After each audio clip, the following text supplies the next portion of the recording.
آج یکم محرم الحرام ہے۔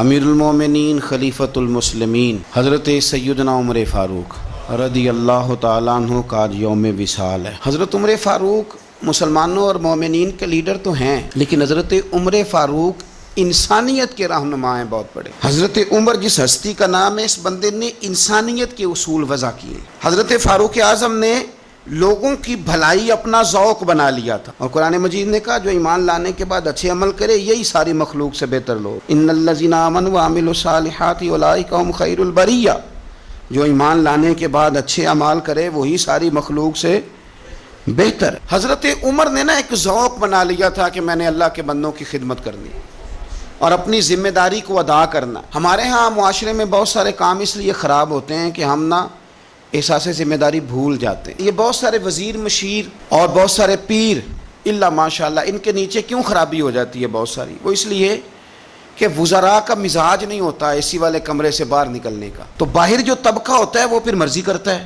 اگر یہ کڑی نگرانی کرے، ان کا ذوق بنے اور سستی چھوڑیں۔ ہمارے ہاں کئی دفعہ ایسے ہوتا ہے، ہم بہت ساری ذمہ داریاں کبھی بچوں کی ماں پہ ڈال دیتے ہیں، کبھی وہ چھوٹے بھائی پہ ڈال دیتے ہیں، کبھی کسی پہ ڈال دیتے ہیں۔ اس سے بڑے بڑے نقصانات ہوتے ہیں، بڑے کسی دوست پہ کوئی ذمہ داری ڈال دی، وہ تیرا یار ہے، تیرا مخلص ہے، وہ سارا ٹھیک ہے، اور اس بیچارے کی ایک کمزوری یہ ہے کہ اس کے ساتھ ایک شیطان بھی رہتا ہے۔ ضروری نہیں کہ وہ جان بوجھ کے کوئی غلطی کرے، اس کی نگرانی کر، اس کا احتساب کر، اس پر توجہ دے کہ وہ کیا کر رہا ہے۔ حضرت فاروق اعظم رضی اللہ تعالیٰ عنہ نے چھوٹی چھوٹی باتوں پہ توجہ کی، اور آپ نے ایک اصول بنایا، آپ کو یہ مل جائے گا، ابن جوزی علیہ رحمہ نے اس کو لکھا۔ حضرت عمر فرمایا کرتے تھے کہ حکومت چونکہ میری ہے تو ذمہ داری بھی، یہ نہیں فرماتے تھے کہ اداروں سے پوچھوں گا، متعلقہ آدمی سے پوچھوں گا، یہ نہیں فرماتے، میں اس محکمے کے سربراہ کو، اس منسٹری کے وزیر کو، یہ بات نہیں ہوتی تھی۔ حکومت میری ہے تو ذمہ داری بھی میری ہے۔ حضرت عمر فاروق رضی اللہ تعالیٰ عنہ نے قانون بنایا، اور اس کو آپ سن لیتے ہیں، کبھی اس کو سمجھنا، انسان کو جو روٹی ملے گی، چھت ملے گی، دوائی ملے گی، کپڑا ملے گا، یہ ساری باتیں ٹھیک، لیکن حضرت عمر فرمانے لگے کہ اگر کوئی کتا بغیر پانی پیے مر گیا فرات کے کنارے صحرا میں، یعنی اس تک پانی نہیں پہنچا، انسان کی بات نہیں، یہاں تو عورتوں کو اسپتال میں جگہ نہیں ملتی تو وہ رکشے میں بچے پیدا کر لیتی، یہاں تو بہت سارے لوگ ایسے ہیں جنہیں دوائی میسر نہیں آتی اور وہ مر جاتے۔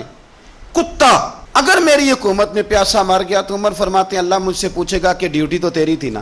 آپ کے صاحبزادے کہتے ہیں کہ ایک اونٹ زخمی ہو گیا، کسی نے اسے زخمی کر دیا۔ تاریخ الخلفاء میں امام جلال الدین سیوطی علیہ رحمہ نے لکھا ہے اونٹ زخمی ہو گیا، اونٹ کی گردن پر نشان لگ گیا زخم کا۔ اس زمانے میں طریقہ تھا کہ کپڑا جلا کے زخم پہ لگایا جاتا تھا۔ حضرت عمر فاروق رضی اللہ تعالیٰ عنہ اب 60 سال عمر ہے، بوڑھے آدمی ہے، جسمانی طور پر بھی کمزوری آ جاتی ہے عمر کے حساب سے۔ اونٹ کی نکیل کے ساتھ پہلے اسے باندھا، پھر وہ کپڑا جلایا، پھر اپنے ہاتھوں سے اونٹ کا وہ جو زخم تھا اس پر وہ کپڑا ڈالنے لگے، اس کو ٹھیک کرنے لگے۔ تو صاحبزادے آگے بڑھے، وہ کہنے لگے ابا جی یہ اونٹ ہے اور آپ اس کے زخم کو چھیڑ رہے ہیں، وہ آپ کو تکلیف بھی پہنچا سکتا ہے، تو یہ آپ 2-3 غلاموں کے ذمہ لگا دیں، وہ اس کے زخم پر دوائی مرہم پٹی کر دیں گے، یہ آپ کو کاٹ ہی نہ لے۔ تو کہتے ہیں حضرت عمر فاروق نے میری بات کو جھٹکا، فرمانے لگے پیچھے ہٹ جا، حکومت میری ہے کہ غلاموں کی ہے؟ ذمہ داری میری ہے کہ غلاموں کی ہے؟ فرمایا پتر میں تو ڈر رہا ہوں کہ کہیں یہ اونٹ ہی قیامت میں میری شکایت نہ کر دے، یہ میری شکایت نہ کر دے کہ اللہ میں بیمار ہو گیا، زخم لگ گیا، حکومت عمر کی تھی اور کسی نے مجھے پوچھا ہی نہیں۔ میرے دوستو احساس ذمہ داری اب یقین کریں نکل گئی۔